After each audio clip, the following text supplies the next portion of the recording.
Нашия кораб Радецки в град Козлодуй се нуждае от ремонт.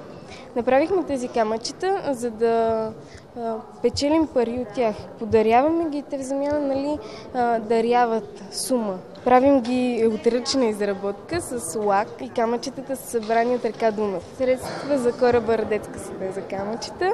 Трябват ни около 300 хиляди. Близост на пари, но за сега имаме малко сума пари. Не се знае колко. В община Козлодуй има общински детски парламент. И събираме се доста деца там. Има много полезни неща и въпреки всичко е много забавно, каквото и да се прави. На 3 март излезнахме на площада и показахме камъчетата. Много хора дойдоха и си взеха от тях. И всеки човек пусна по нещо в кутията.